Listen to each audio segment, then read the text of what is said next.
Chris Lee and Blake Lovell of Southeastern 14, presented by Stakes, here to preview Kentucky's game with UCLA Saturday, December 17th. No line on this one as we speak, and depending on what computer service you like, either Kentucky or UCLA is a favorite. This one is going to be at Madison Square Garden. UCLA is really on a roll. It beat Oregon a couple of weeks ago. It just demolished Maryland on Wednesday night, 87-60. And meanwhile, we have talked about Kentucky at length, about the offensive struggles the Wildcats have had.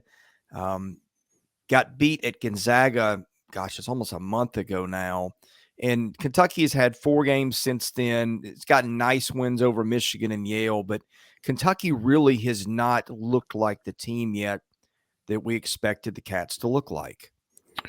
Well, this is a good opportunity to get there because, I think winning that game against Michigan was kind of an exhale type game, just to be able to get a good win for Kentucky because they, as we said, they just hadn't had any to this point. Other than that, I mean, Yale, as we said, I think the Yale one was kind of undervalued Yale's a a bit. good team, maybe not a great team, but a good team. But yeah. I think stylistically too, like that's one of those kind of like NCAA tournament game matchups you don't want if you're, a team like Kentucky, because I just think it's just a different type of approach, I think, to playing a team like Yale. And so, meanwhile, UCLA they won by 27 at Maryland. And like I said, I know Maryland's lost 3 in a row, but let's also consider that, they lost by 5 against Wisconsin on the road, and they lost that game by 3 against Tennessee, where they almost mounted a comeback there. So I still think Maryland's a good team, even though they lost 3 in a row. Yeah.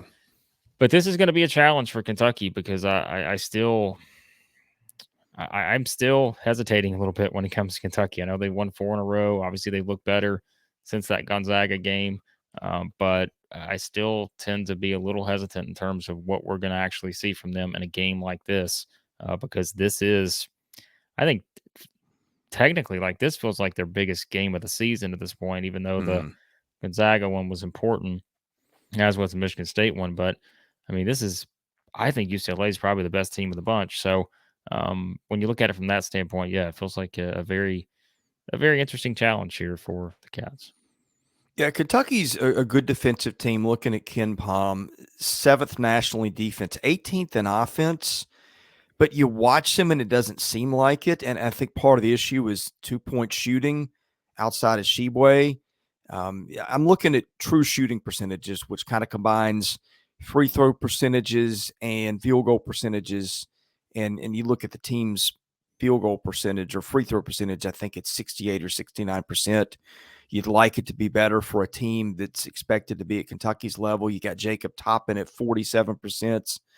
47%, Xavier Wheeler, same mark. It's just efficiency offensively. And as you watch them, you've noted many times there's a lot of standing around and waiting for stuff to happen and not a forcing the action thing. Now, look, you've got Antonio Reeves is having a nice season. He's leading them in scoring. CJ Frederick is shooting the ball pretty well. But you just watch them and something is missing because it just doesn't seem to add up. The sum of the scoring and everything doesn't seem to add up to the level of talent that this team's got. Well, I don't think CJ Frederick's been what most expect him to be.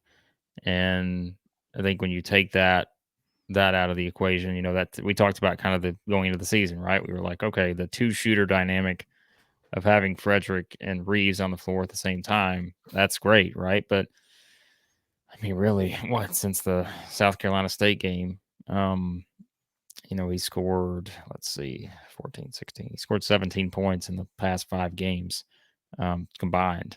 And, I think he's still someone you can put out there, right, as an option. But, I mean, I don't know. I don't think those minutes are as many as maybe you thought they'd be. So, like, if you take that part out of the equation, that's what I'm most interested in this game because, look at the Michigan game, right? I think one of the things that stood out to me in the Michigan game for Kentucky was that they got good balance across the board. And, you had 5 guys between 11 and 14 points. I think they need more of that. Like they can't just rely, which you look at the Yale game is kind of the opposite, right? But that was a That was what we've dubbed many times over the past 2 years, I guess. Like that was an Oscar Sheboy game, just based Yeah. on the matchup, and you felt like he scored 28 points, had 12 rebounds. That was what you expected in a game like that because Kentucky had a bit of an advantage in terms of what he could bring to the table. So, but I feel like in a game like this, you know,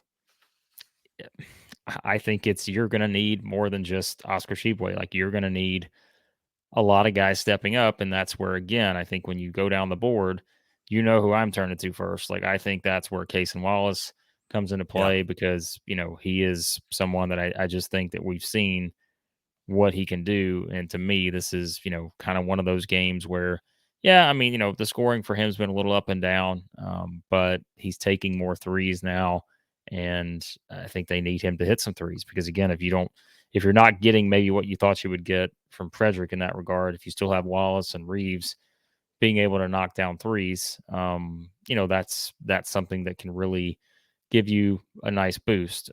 So I think they need a little bit from everybody here. And I think again that's the biggest thing to me is that's where the offense to me doesn't get as stagnant, right? Is if you're just getting everyone involved and you're not just doing what we saw a lot of early in the season, which to me was let's throw the ball down low to Sheboy and everybody else just kind of stand around and see what happens. If they double him, then we'll kick it out. But if not, we'll just kind of see where it goes from there. Or, it's a severe Wheeler driving in and trying to make the most of something and kind of just hoping for the best that someone will help off and you can kick out somewhere. But I do think Kentucky's figuring some of those things out. And again, I think we saw some of that in the Michigan game with a little bit more balance, a little bit more opportunity across the board, rather than just kind of, seeing the ball stop in one place and everybody else just kind of standing around trying to figure it out. So I think that at least gives you a little bit of encouragement if you're Kentucky heading into this one.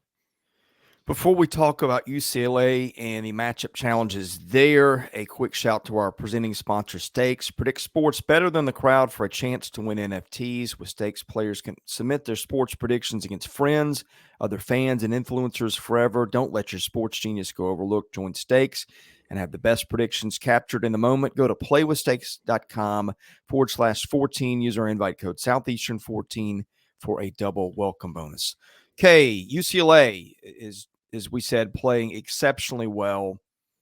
And you look at the roster, it seems like these guys are perpetually eligible. These guys have been there 25 years. Right. Jaime Jaquez, they're on the Hendon Hooker plan. And Stetson Bennett plan, whatever. Tiger Campbell's still there. This is the team that, of course, has won a lot of games over the past few years and is led by names that if you're a college basketball fan, you already know.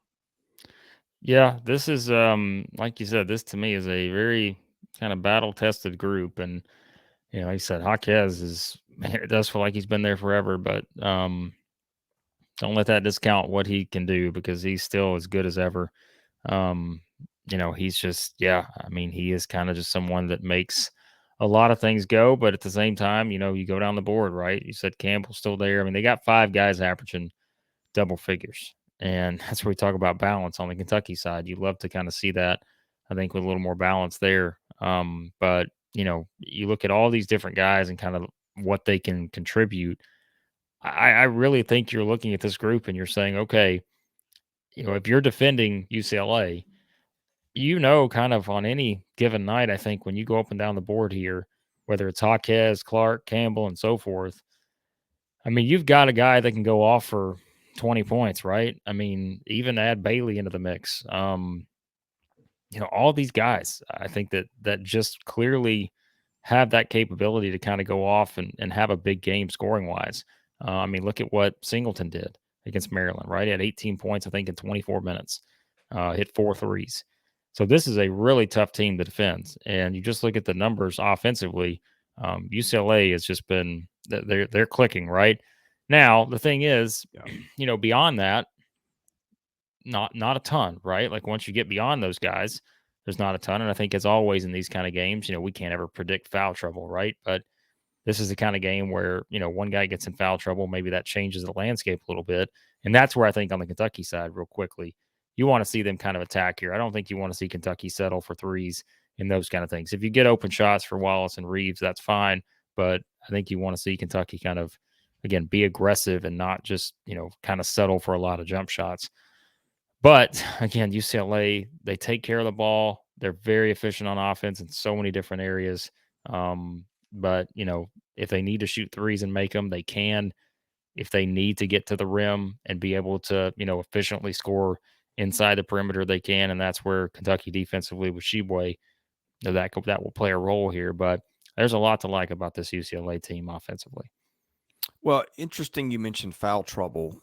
I don't think looking at the way these teams have played, it doesn't seem like it'll be a factor, although we've seen Sheboy get in trouble, and that's impacted Kentucky. But UCLA is 350th in the country, according to Ken Pom, in getting its points from the foul line. Kentucky is 267th.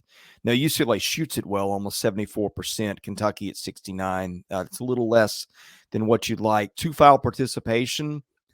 UCLA 351st in the country, and Kentucky is 343rd. So both teams have done a pretty good job on the whole of staying out of foul trouble. Just thought I'd throw that in there. And before we give our picks, a quick shout out to a new partner, BROTHROW. If you don't like betting, $11 to win 10, this is the place for you. You can bet in all 50 states. BROTHROW isn't the house, so bettors have a fair chance at winning. It's the only sports betting platform that doesn't take a cut of every bet. No deposit money into a BROTHROW account. No deposits, no minimum bets. No need to connect your bank account. Bettors pay each other directly. There's a hassle-free sign-up process that lets you get into the action in seconds. We're building our community, so go ahead and get in there and help us out. BROTHROW.com/SE14. Join our community as we get that off the ground. Okay, Blake, predictions here. We don't have a line as we do this Friday morning. Ken Pom has got Kentucky by UCLA by 1 in this game. And I think Mark Torvik has got UCLA as a 5-point favorite. So the computers like UCLA a little bit. Look, I'm the guy that picked Kentucky to win the NCAA tournament last year. I'm the guy that picked Kentucky to win the SEC this year. I watched them. I just come wanting more than I've seen. And Kentucky may well get there. Like if Kentucky won the league, won the national title, wouldn't shock me. There's a ton of talent. Obviously, we know about Kentucky's history for getting there. But I just watched them in the way that I've seen them playing against good teams. I see what UCLA has done against Maryland and have a hard time picking against the Bruins right now. Am I wrong? Well, I mean, look, this is like you said, if you look at the computers and such, like this is it's essentially a toss up between these two. Yeah. And I think, you could pick either way. And I don't know how anybody could have just say 100% confidence this team's going to win or this team's going to win. Cause I think you got two really good teams here. And I think there's a lot to like about both. But I tend to lean with you here because I think that just that trio of, Jaquez, Campbell, Clark, and such. They just, there's a chemistry there, right?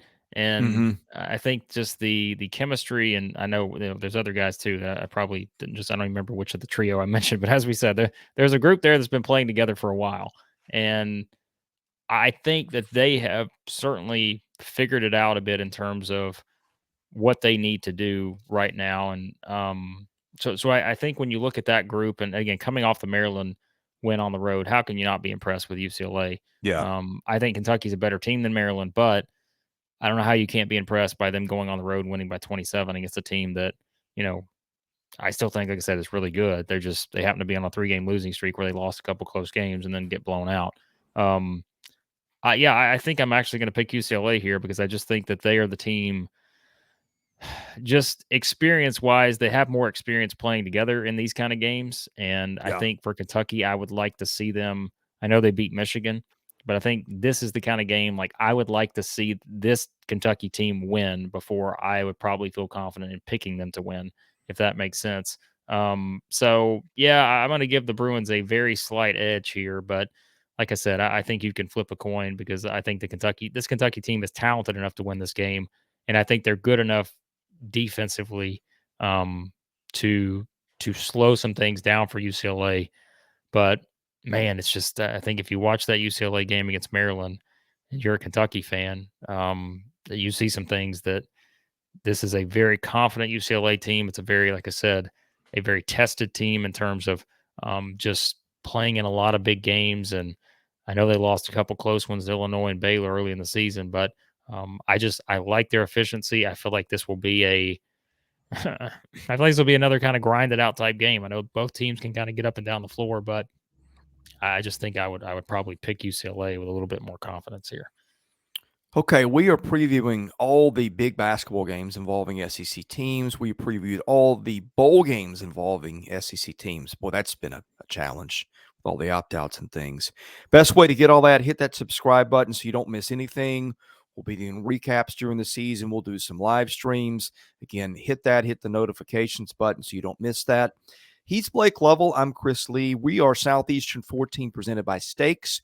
We'll see you again very soon.